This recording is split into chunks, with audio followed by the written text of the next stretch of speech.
व्याख्या मुद्रां करसरसिजैः पुस्तकं शङ्खचक्रे बिभ्रद्भिन्नस्फटिकरुचिरे पुण्डरीके निषण्णः अम्लानः श्रीरमृतविशदैरंशभिः प्लावयन् माम् आविर्भूयाद्दनघमहिमा मानसे वागधीशः। कृष्णाय वासुदेवाय हरये परमात्मने प्रणतक्लेशनाशाय गोविन्दाय नमो नमः। संस्कृतशौर्यम् इति आमुखपटले सम्बद्धाः समेऽपि विद्वांसः समेऽपि जिज्ञासवः छात्राः सहृदयाः सज्जनाः एतस्य संस्कृतशौर्यमिति आमुखपटलस्य संस्थापकः प्रबन्धकश्च डॉक्टर राजकुमारः समेषां स्वागतं वर्तते तस्मिन् महाभाष्यव्याख्याने। मान्याः, साम्प्रतं महाभाष्यस्य षष्ठाध्यायस्य प्रथमपादस्य विचारः चलति। अद्य अनुदात्तं पदमेकवर्ज्यम् इति सूत्रस्य विचारः अस्माभिः विधीयते। पूर्वं काशिकादृष्ट्या अनन्तरं महाभाष्यदृष्ट्या। काशिकाकारः अत्र अतीव शोभनं स्वीयं विचारं प्रकटितवान्। तच्च सर्वं व्याख्यानं भाष्यानुसारी एव विद्यते।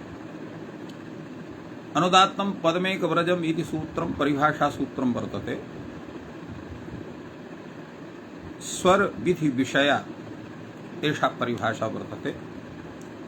यत्र उदात्तं स्वरितं वा भवति तम् एकं वर्जयित्वा तस्मिन् पदे अन्ये ये अचः सन्ति ते सर्वे अनुदात्ताः भवन्ति इति सूत्रस्य तात्पर्यं वर्तते।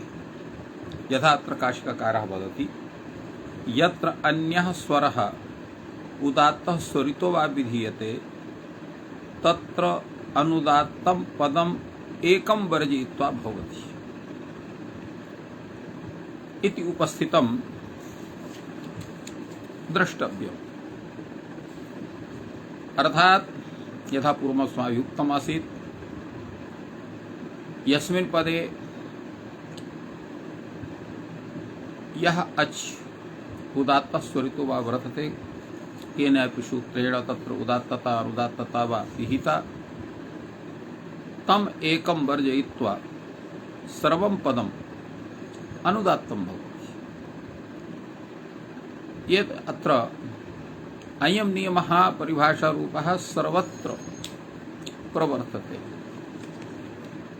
अतएव एतत् सूत्रं परिभाषासूत्रत्वेन उच्यते।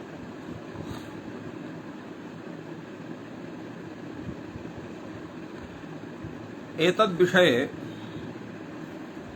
अत्र काशिकाकारः अग्रे व्याख्याति अनुदात्ताच्कम् अनुदात्तम्। अनुदात्तं भवति इत्यस्य कः अर्थः? अनुदात्ताच्कं भवति। अनुदात्तः अच यस्मिन् पदे तत् अनुदात्ताच्कं पदम् अनुदात्तं पदम्। अत्र एकं वर्जयित्वा लिखितं वर्तते। अनुदात्तं पदमेकवर्जम्, एकवर्जम् इति वर्तते। तत्र कः एकः वर्जनीयः भवति? यत्र अनुदात्तता न जायते तदा उच्यते यस्य असौ स्वरः विधीयते। यस्य असौ स्वरः विधीयते कः पुनः एकः तत्र वर्जनीयः भवति, अन्ये सर्वे अनुदात्ताः भवन्ति। तत्र उच्यते अग्रे तावत् कथनीयं भविष्यति धातोः इति। धातु इति सूत्रद्वयम्।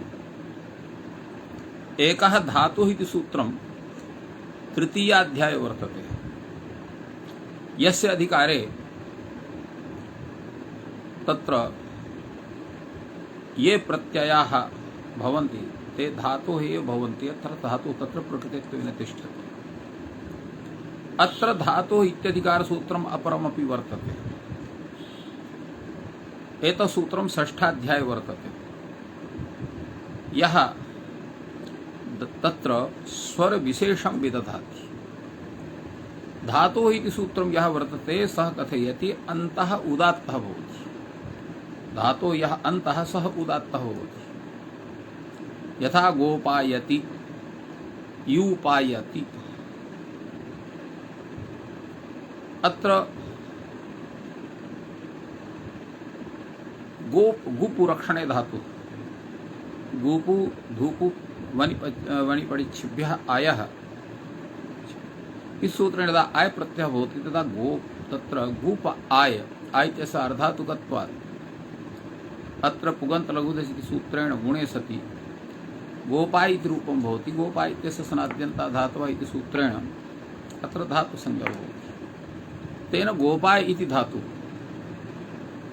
अत्र धातो इति सूत्रेण गोपाय अत्र य घटकः अकारः उदात्तः भवति। तम एकं य घटकम् अकारं वर्जयित्वा गो घटकः ओकारः, पा घटकः आकारः एतौ द्वावपि अनुदात्तौ भवतः इति तात्पर्यं भवति। अतएव अत्र उच्यते धातोः अन्तः उदात्तः भवति। गोपायति, धूपायति, धूपु धूपु वच्छिवनिपडिभ्यः आय इति सूत्रेण अत्र आय प्रत्ययः भवति। अत्र धातोः अन्त्यम् अचं वर्जयित्वा परिशिष्टम् अनुदात्तं भवति। अर्थात् अत्र यस्य अत्र धातोः अन्तः उदात्तः भवति तस्य यः उदात्तभागः तम एकं वर्जयित्वा अन्यत् सर्वं तत्र अन्यत् सर्वं किं भवति?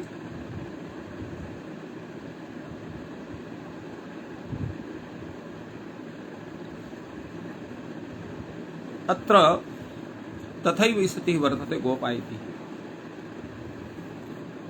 अत्र यदा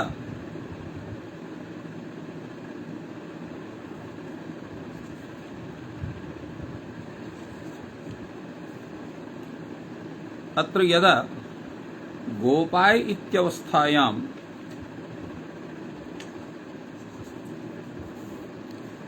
धातु संज्ञा भवति सनाद्यन्ताः धातवः इति सूत्रेण तदा तस्मिन् समये किं भवति? अत्र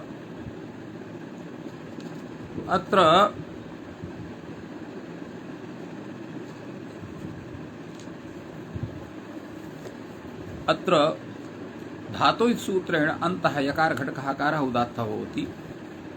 अवशिष्टभागः कः? गो घटकः ओकारः, पा घटकः आकारः।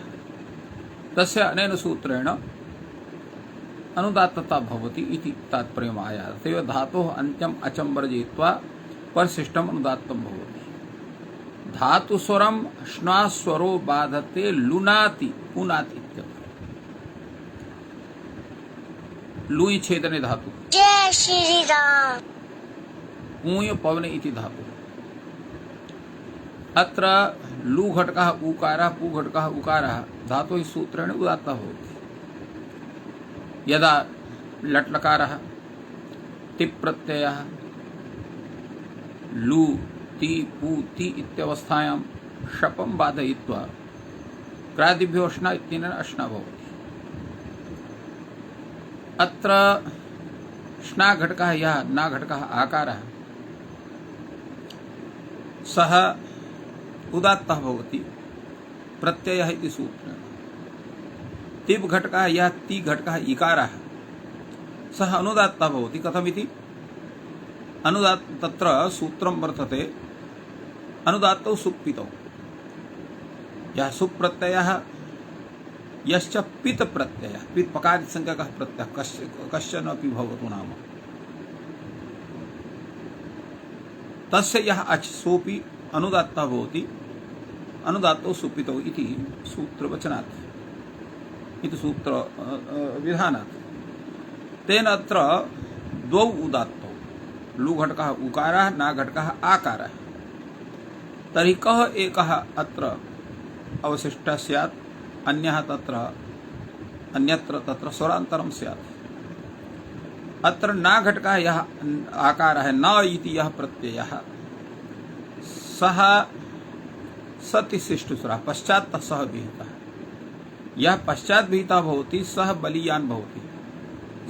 सतिशिष्टस्वरः बलीयान् इति अग्रे एतस्य विषये विवेचनं भविष्यति। अतः अत्र न घटकः आकारः यः उदात्तः सः एव अत्र अवशिष्टः भवति। तद्व्यतिरिक्तः यः अच् लु घटकः उकारः पु घटकः उकारः सः अनुदात्तः भवति अनेन सूत्रेण। तेन लुनाति पुनाति इत्यत्र मध्योदात्तता वर्तते। स्नास्वरं तत्स्वरः एवमेव लुनीतः पुनीतः इत्यत्र। अत्र लु घटकः उकारः उदात्तः, स्ना घटकः आकारः उदात्तः, अत्र तस् प्रत्ययः वर्तते सोऽपि उदात्तः प्रत्ययस्वरेण। तर्हि अत्र कः सतिशिष्टस्वरत्वेन स्यात्? तो अत्र एतद् विषये उच्यते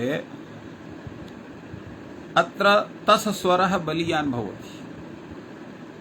तेन स्नास्वरं तत्स्वरः बाधते, तेन सुनीतः पुनीतः इत्यत्र त घटकः अकारः उदात्तः भवति इति काशिकाकारस्य आशयः।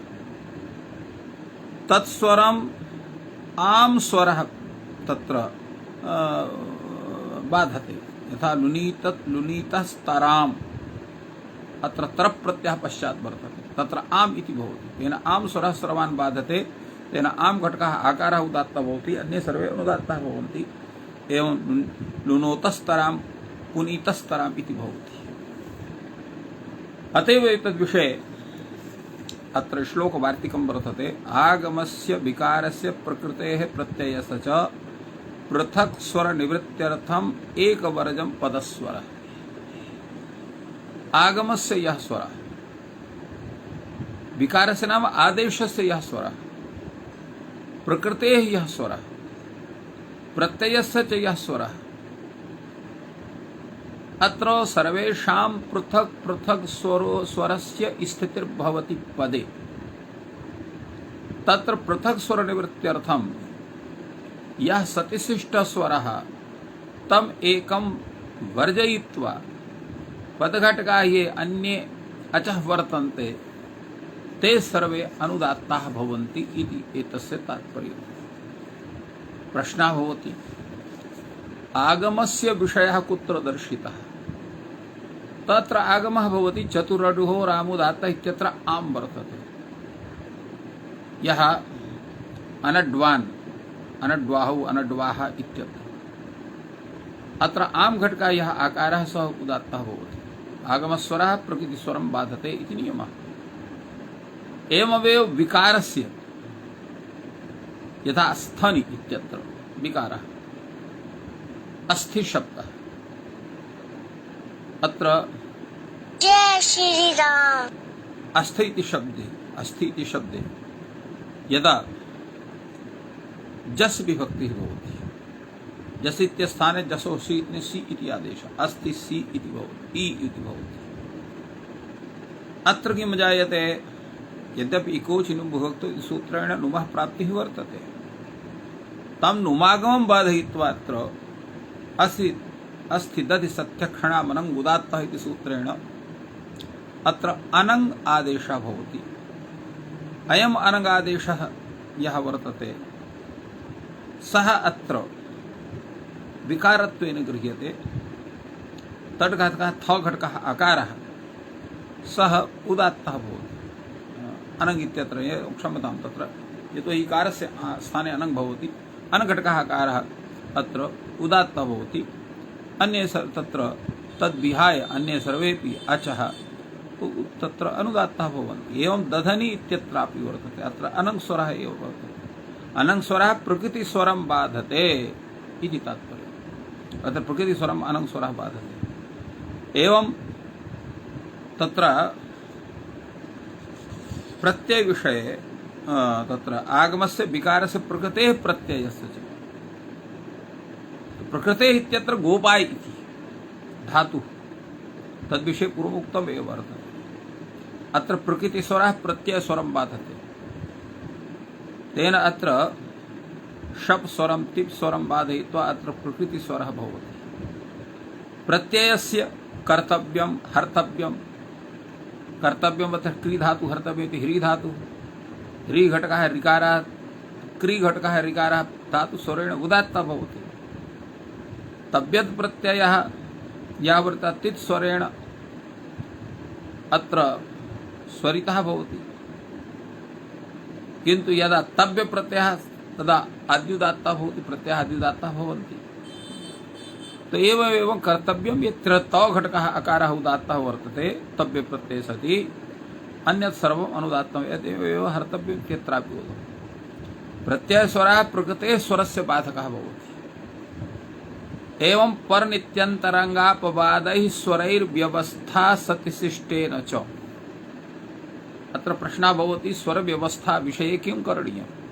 तदा उच्यते परात् नित्यं बलवत्, नित्यात् अंतरंगम बलवत्, अंतरंगात् अपवादः बलवान् इति या व्यवस्था सूत्र विधान विषये वर्तते स एव व्यवस्था स्वर विषये वर्तते। अतएव अत्र उच्यते परनित्यान्तरंगापवादानाम् उत्तरोत्तर बलीयः इति रीत्या परनित्यन्तरंगापवादैः स्वरैः व्यवस्था इति काशिकाकारः वदति। अग्रे वदति सतिशिष्टेन च, यो यस्मिन् सति शिष्यते सतस्य बाधकः भवति।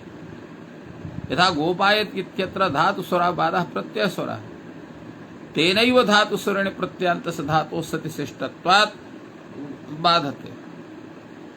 एवं रूपेण अग्रे उच्यते कार्ष्णेतरा संगपुत्र इत्यत्र च समासस्वरापवादः बहुव्रीहिस्वरः। कार्ष्णोत्तरा संगपुत्रः इत्यत्र समासस्वरस्य अपवादः बहुव्रीहिस्वरः। समासस्वरस्य अर्थात् तत्पुरुष समासस्वरस्य अथवा सामान्येन यः समासस्वरः समासान्तस्य इति सूत्रेण समासस्य अन्तः उदात्तः भवति इति तात्पर्यं वर्तते तत्र। तो बहुव्रीहिस्वरः सतिशिष्टस्वरेण समासान्तोदात्तत्वेन बाध्यते। अत्र समासान्तोदात्तेन बहुव्रीहिस्वरः बाधते। समासस्वरापवादः बहुव्रीहिस्वरः, सतिशिष्टेन समासान्तोदात्तत्वेन बहुव्रीहिस्वरोऽपि बाध्यते। विकरणस्वरस्तु सतिशिष्टोऽपि सार्वधातुकस्वरं न बाधते इति ज्ञातव्यं वर्तते। विकरणस्वरः यः वर्तते सत् यद्यपि सतिशिष्टः स भवति, किन्तु सार्वधातुकस्वरं न बाधते। यथा उदाहरणं तत्र पूर्वं दत्तम् आसीत्। किञ्च तदुदाहरणं वर्तते लुनीतः पुनीतः इत्यत्र। यद्यपि अत्र सतिशिष्टस्वरः श्ना घटकः यः आकारः तद्घटकः स्वरः, यस्य स्थाने इत्वे सति सुनीतः पुनीतः इति भवति। अत्र सार्वधातुकस्वरः तस् घटकः स्वरः यः उदात्तः वर्तते। तो यद्यपि सतिशिष्टस्वरत्वं वर्तते, अत्र विकरणस्य न इत्यस्य आकारः यः उदात्तः वर्तते, किन्तु अत्र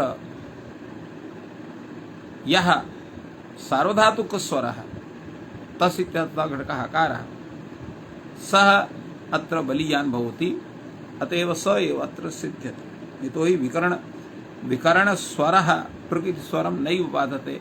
अतएव उक्तं वर्तते अत्र यत् विकरण तत्र स्वरसु सशिष्टोऽपि सार्वधातुकस्वरं न बाधते लुनीतः इति तसः एव स्वरः भवति, न तु नाघटक आकारस्य स्वरत्वं जायते। विभक्तिस्वरात् न स्वरो बलीयान् इत्यविभक्तव्यम्। विभक्तिस्वरः प्राप्तः भवति, न स्वरः प्राप्तः भवति, तर्हि कः स्वरः अत्र स्यात्? तदा उच्यते अतिस्रः इत्यत्र त्रिशिभ्यो जसः इति सशिष्टोऽपि विभक्तिस्वरः न स्वरेण अत्र बाध्यते। न स्वरेण तस्य बाधा भवति। अतः विभक्तिस्वरात् न स्वरः बलीयान् भवति इति वक्तव्यम्। विभक्ति स्वर निमित्ता च न स्वरः बलीयान् इति वक्तव्यम्। अचत्वारः अनड्वः अत्रापि न स्वरः एव बलीयान् भवति। यस्य विभक्ति निमित्तम् आमः तस्य यत् उदात्तत्वं तन्न स्वरेण बाध्यते। अत्र अनड्वः इति चत्वारः इत्यत्र आम् वर्तते। आम् इत्यत्र तत्र अचत्वारः इत्यत्र न समासः। अनड्वाः इत्यत्र न अनड्वान् इति अनड्वान् बहुवचने अनड्वाः इति भवति। अत्रापि न स्वरः बलीयान् भवति। यस्य विभक्तिः निमित्तम् आमः। यस्य विभक्तिः निमित्तम् आमः तस्य यदुदात्तं तन्न स्वरेण बाध्यते। यस्य विभक्तिः निमित्तम् आमः यस्य विभक्तिः निमित्तं तस्य यत् उदात्तं तन्न स्वरेण बाध्यते इति एवम् अत्र विचारितं वर्तते। अत्र आमः विधानं वर्तते चतुर्शब्दात् अनडुः शब्दात्। चतुरडुहोरामुदात्मः। अत्र यः आम् वर्तते सः विभक्ति परे विभक्ति निमित्तं वर्तते।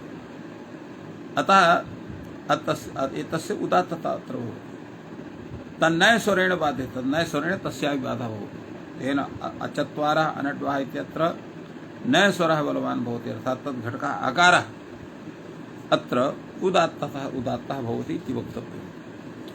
पदग्रहणं किम्? एतस्मिन् सूत्रे पदग्रहणस्य का आवश्यकता? अनुदात्तं पदमेकवर्जम्।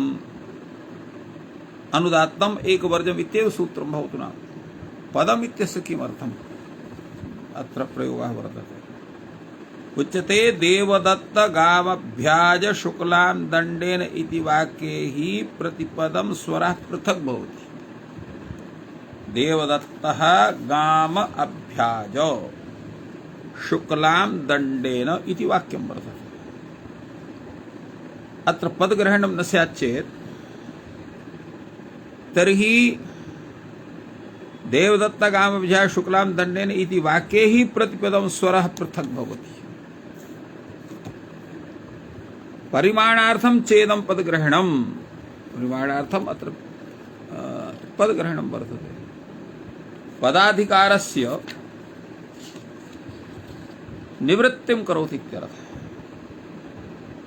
तेन प्रागेव पदव्यपदेशात् स्वरविधि समकालमेव शिष्टस्य अनुदात्तत्वं भवति। अतः पदव्यपदेशात् स्वरविधि समकालेनैव शिष्टस्य यः शिष्टस्वरः तस्य अनुदात्तं भवति। यथा च कुवल्या विकारः कौवलम् इत्यादौ अनुदात्ति लक्षणः अयम् अयं सिद्धः भवति। तेन अत्र अन्ये सर्वे ये अचः वर्तन्ते ते सर्वे अनुदात्ताः भवन्ति तं विहाय।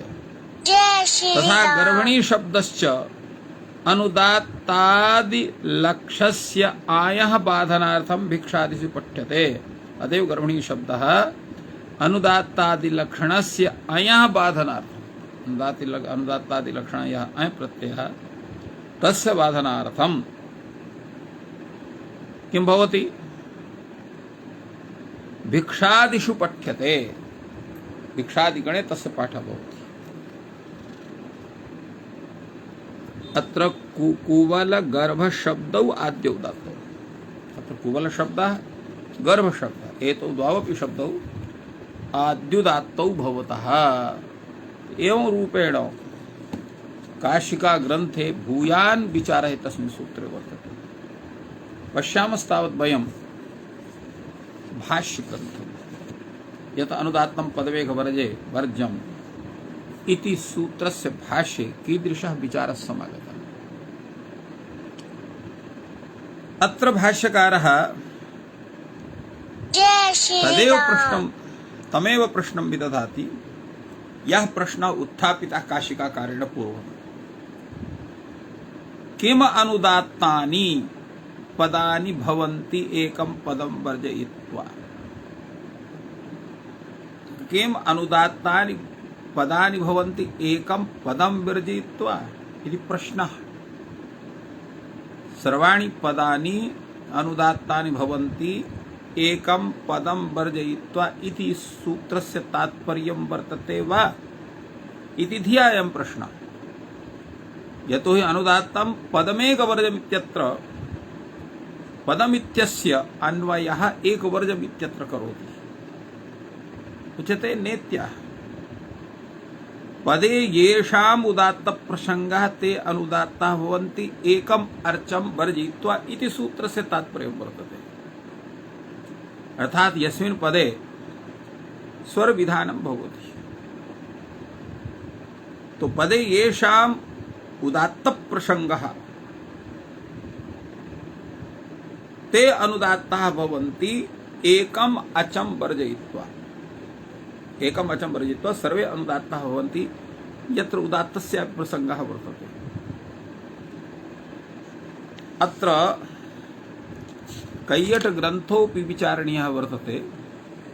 अतीव शोभनतया कैयटः किम अनुदात्तानि पदानि भवन्ति एकं पदं वर्जयित्वा इति प्रतीकमादाय भाष्यग्रन्थं सम्यक्तया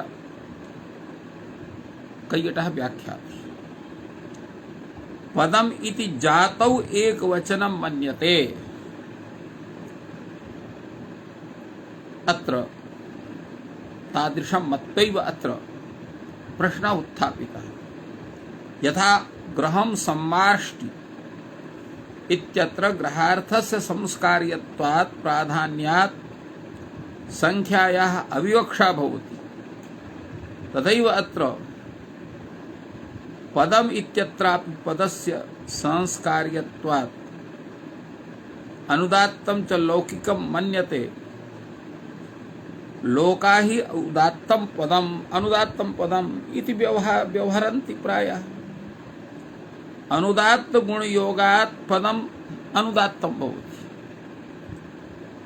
तथैव उदात्त गुण योगात् पदम उदात्तं भवति।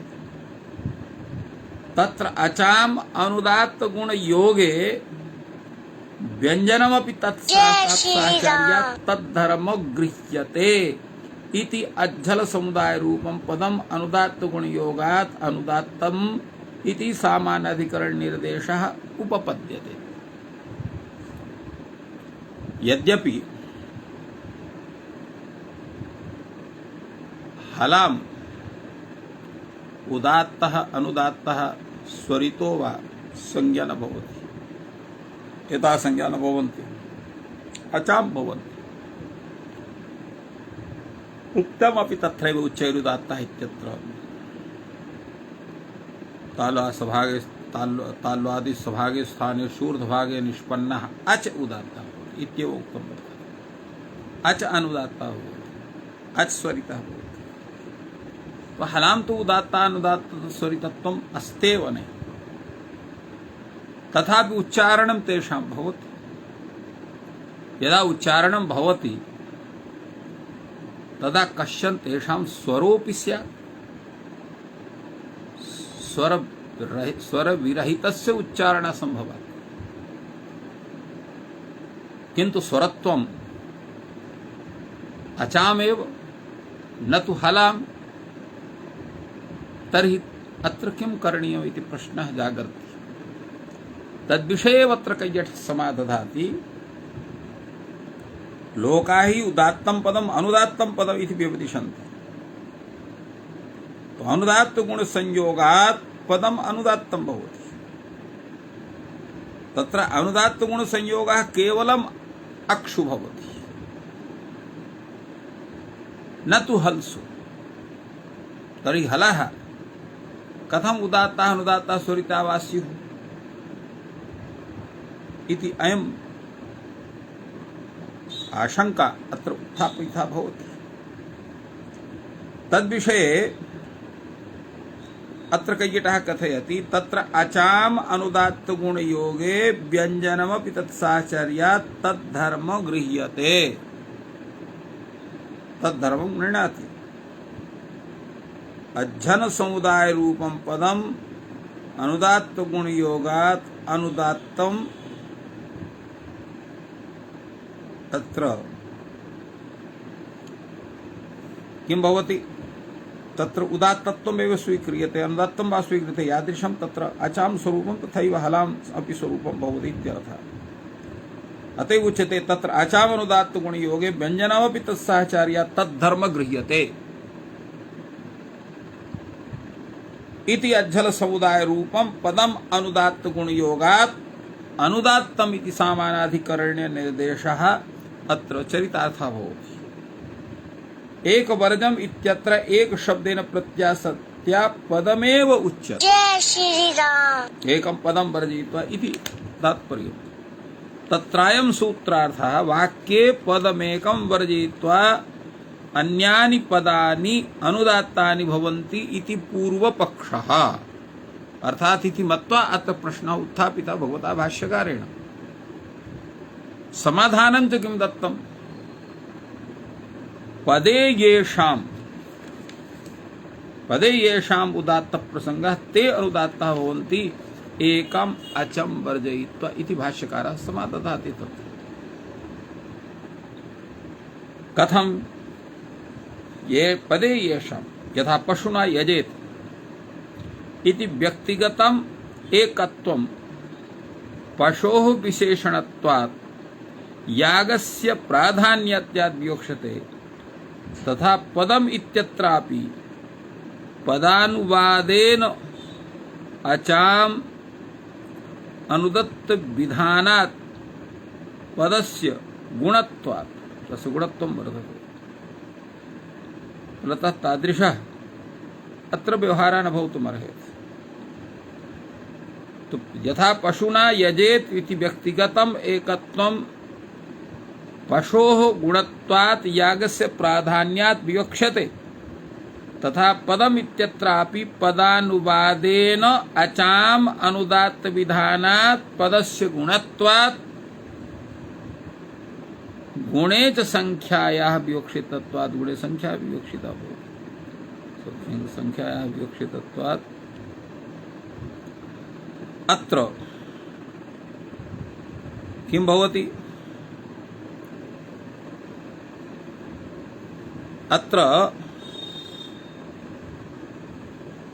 एकत्वस्य अत्र ग्रहणं भवति न तु बहुत्वस्य। संख्या विवक्षिता एकेन पशुना यजेत इत्यर्थः तात्पर्यः। कृत्रिमा कृत्रिमेव कृत्रिमे कार्य संप्रत्यय इति न्यायात् अनुदात्त शब्देन अचः उच्यन्ते तेन एक वर्जम इत्यत्रापि एक शब्देन अचेव गृह्यते। यथा हि एक शब्देन पदम गृह्येत ततो नियम कारणाभावात् सर्वेषां पदानां पर्यायेण वर्जनात् स्वर नियमो न भवितुमर्हेत्। अतएव अत्र अचस्तु ग्रहणे यस्याचः स्वरो बलीयान् स वर्ज्यते इति नियमाभावः। अचस्तु ग्रहणे यस्याचः स्वरो बलवान् यस्याचः स्वरः बलवान् भवति सः एकः वर्जते अर्थात् स तत्र गृह्यते अन्ये तत्र स्वरः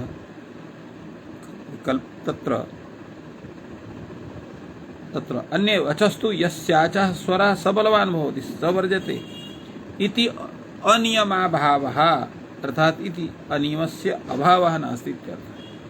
सम्भूतः कश्चन नियमः तत्र प्रकटितः।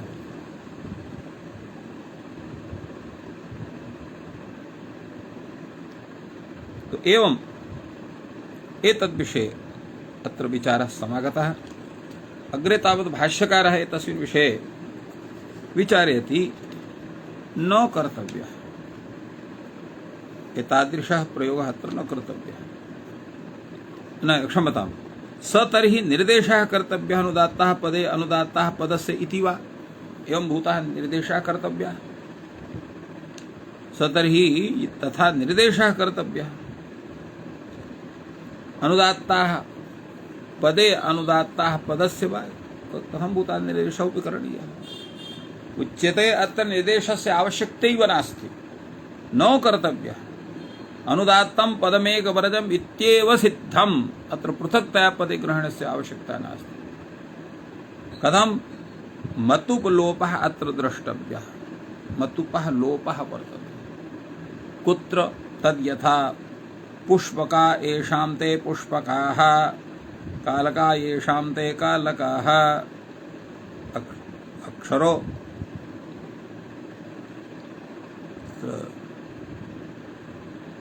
तो एवं अत्र उच्यते अत्र मतुपलोपः दृश्यते यथा पुष्पका येषां ते पुष्पकाः, कालका येषां ते कालकाः। एवं रूपेण अत्र मतुपः लोपः वर्तते।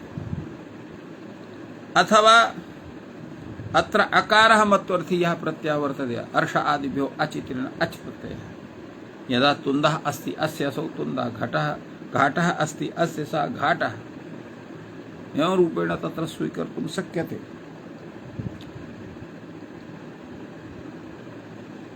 तथा तुन्दः घाटः इति यदुच्यते।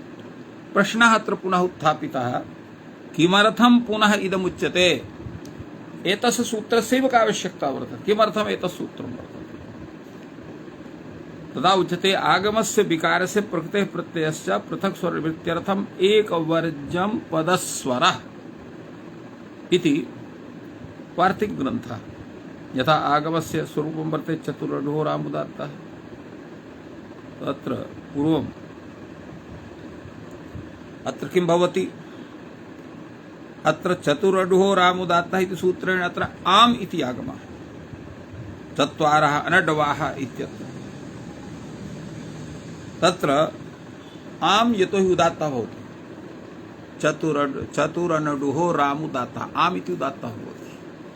अतः आम् स्वरः अत्र सतिशिष्टः भवति, अन्ये स्वराः तत्र अनुदात्तः भवन्ति। विकारस्य तत्र अस्ति क्षणामनङ् उदात्त तत्र अनङ् वर्तते। दध्ना, अक्षणा, स्थना इत्यादि तद्विषये पूर्वम् उक्तम् आसीत् अस्माभिः। प्रत्ययस्वरस्य कर्तव्यं तैत्तरीयः, कर्तव्य तव्यत् प्रत्ययः। एवं तैत्रम् इत्यत्रापि तत्र बोधं कुर्वन्तु नाम प्रकृतिविषये गोपायति पूर्वमुक्तमेव आसीत्। प्रत्ययविषये कर्तव्यं तैत्तरीयम् इति वर्तते एव। एवं पदस्वरविषये अत्र चिन्तनमस्ति। एतेषां पदे युगपत्स्वरः प्राप्नोति। प्रत्ययस्वरः प्रकृतिस्वरः उभयोः प्राप्तिर्भवति। एवं तत्र चिन्तितम्। तो पृथक् स्वर निवृत्त्यर्थम् एकवर्ज्यं पदस्वरः इत्युक्तम्। एतेषां पदे युगपत्स्वरः प्राप्नोति इष्यते च एक एव स्यात् इति तच्च अंतरेण यत्नं न सिद्ध्यति इति अनुदात्तं पदमेकवर्ज्यम् इति एकं परिभाषा सूत्रम् अत्र रचितं भगवता पाणिनिना इति तात्पर्यम्। अतएव अत्र भाष्यकारः कथयति एवम् अर्थम् इदम् उच्यते। यतो हि अत्र अग्रे भूयान् विचारः एतस्मिन् वर्तते। अग्रे तावत् एतस्य विषयस्य अपरूपी विचारः भवति। अतः अत्र अद्य अत्रैव विरम्यते। सर्वेभ्यो नमः। जयतु संस्कृतं, जयतु भारतम्।